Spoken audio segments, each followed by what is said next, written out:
Praise the Lord. मेरे प्रिय भाई बहन, आज का विषय है परमेश्वर हमारे जीवन से दुख को क्यों नहीं हटाता। आपने देखा होगा ये दुख का जो समय है वो मेरे जीवन के लिए है। मेरे जीवन में मेरे प्रियो बहुत ही बड़ा दुख आया है। आपने देखा होगा मेरे पापा इस दुनिया में नहीं रहे। इसी विषय में मैं आपके सामने वचन को रखना चाहता हूँ। बीते समय में मैंने बहुत दिन तक वचन को नहीं डाला है। इसका कारण यही था कि वो मेरे पिताजी बीमार थे और उसके वजह से मैं नहीं डाल रहा था। और मेरे प्रियो, आज मेरे पिताजी प्रभु में सो गए हैं और मैं बहुत दुखी हूँ, क्योंकि मेरे पिताजी 63 वर्ष के थे और उसके जीवन में बहुत सारी घटनाएं हुई है। मैं आपको थोड़ा कुछ बताना चाहता हूँ। जैसे हम प्रभु में आए, उसके बाद हमारे पापा को उसके जीवन में बहुत सारी एक्सीडेंट हुई। एक बार छत से गिर गए, पैर फ्रैक्चर हो गया था। उसके बाद उसके पेट में अल्सर हो गया था। उसके बाद बैल ने उसको मार दिया, उठा के पटक दिया। उसके बाद उसको पैरालाइज हो गया था। उसके बाद वो 6 साल तक बेड में ही थे और ठीक थे। मम्मी उसकी सेवा करती थी। वो चल फिर नहीं पाते थे, उसको उठाकर लेटाकर जो कुछ करना था मम्मी ही उसकी सेवा करती थी। उसके बाद में हम उसके सिर के पीछे का यहाँ पास का ऑपरेशन करवाए, शायद उसमें ठीक हो जाए ऐसे करके। लेकिन अभी दिसंबर में ही उसका ऑपरेशन हुआ था, लेकिन उसमें भी ठीक नहीं हुआ। उसके बाद वो बीमार पड़ना शुरू हो गया।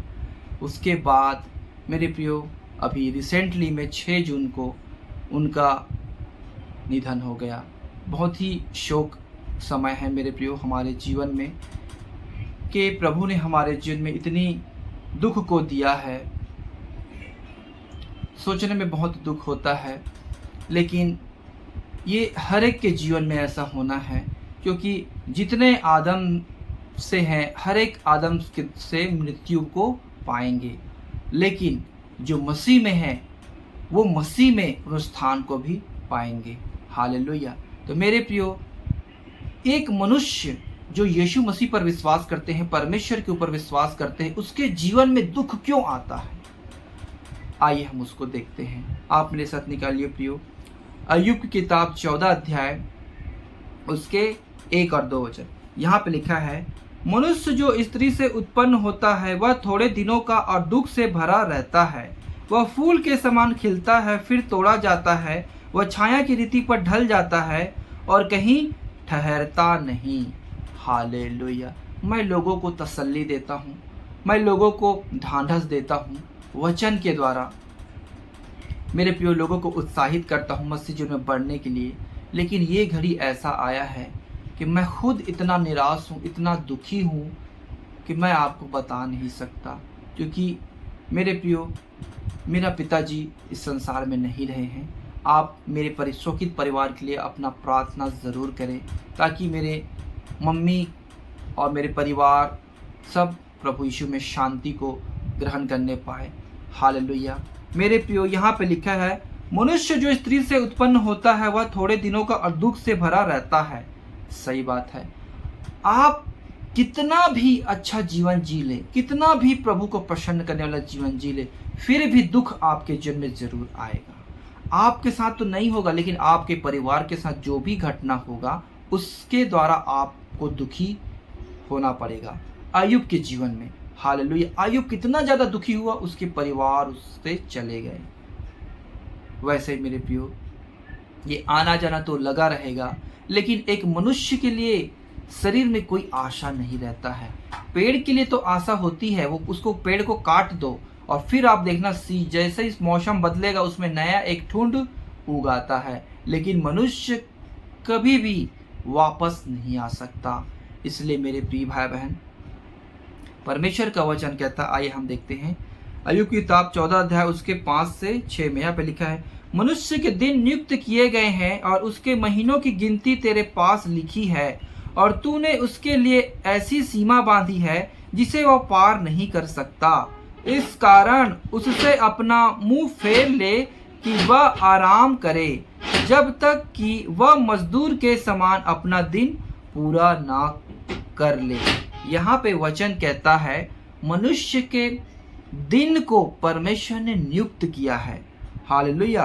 और उसके महीनों की गिनती अपने पास लिख कर रखा है। मेरे प्रियो, हम सोचते हैं मेरा पापा और कुछ दिन जी लेता, मेरा पापा कुछ समय और जीता। हमारे मन में बहुत सारी बातें रहती है, लेकिन परमेश्वर का एक समय और नियम है मेरे प्रियो, वो उसी दिन तक वो जीवित रहेगा। हालेलुया। फिर भी हम बहुत कुछ लोग कहते हैं और बात आती है, लेकिन परमेश्वर की इच्छा ही मनुष्य के जीवन में पूरा होता है।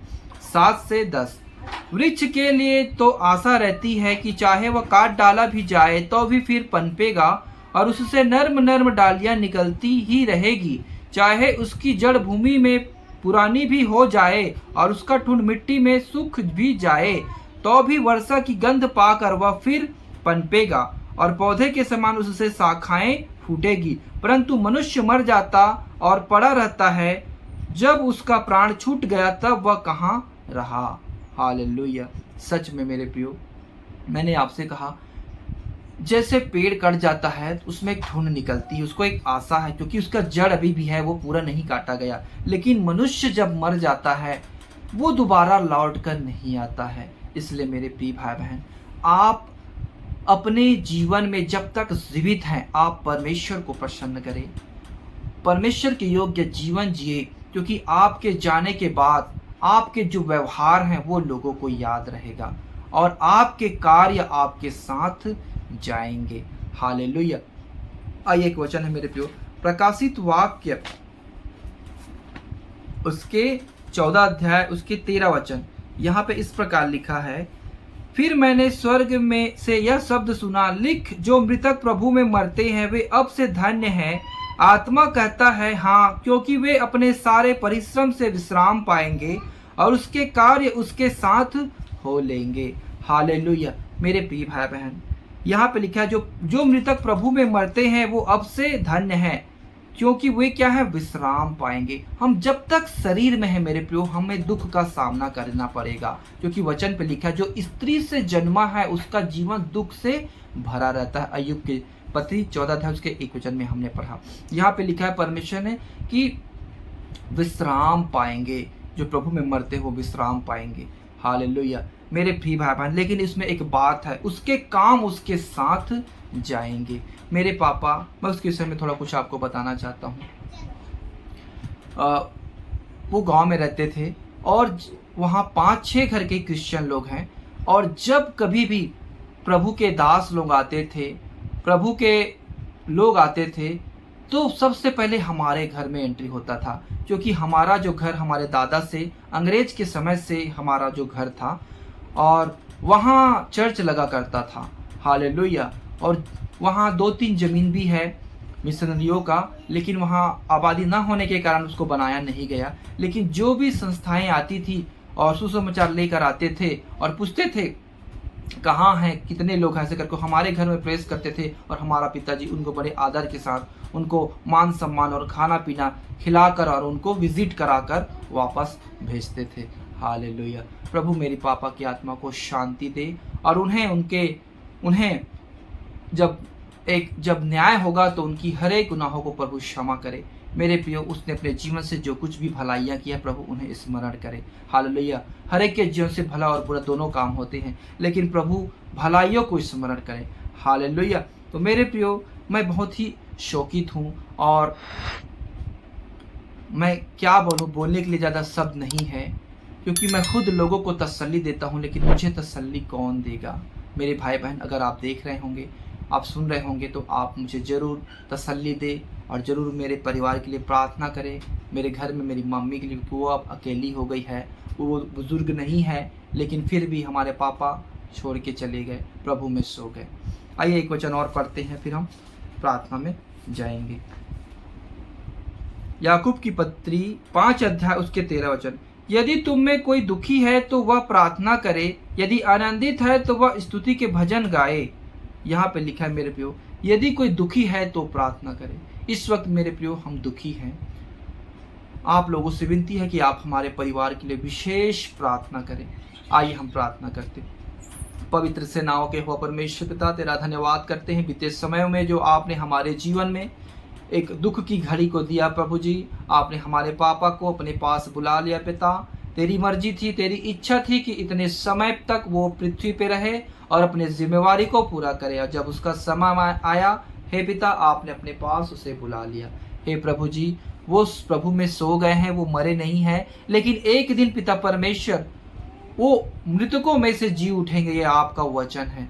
हे पिता हमारे शोकित परिवार को आप शांति से भरे हे पिता परमेश्वर, और जितने लोगों के जीवन में दुख पीड़ाएं आती है उन्हें भी आप शांति दे अपने वचनों से, ताकि पिता ये एक नियम है जिसको हमें फॉलो करना है, क्योंकि आना जाना लगा ही रहेगा और हमें वचन पर बने रहना है। सहायता और मदद कर ईश्वरी से दुआ यीशु मसीह के पवित्र नाम से मांगता हूं, आमीन। सब भाई बहनों को जय मसीह की। God bless you everyone.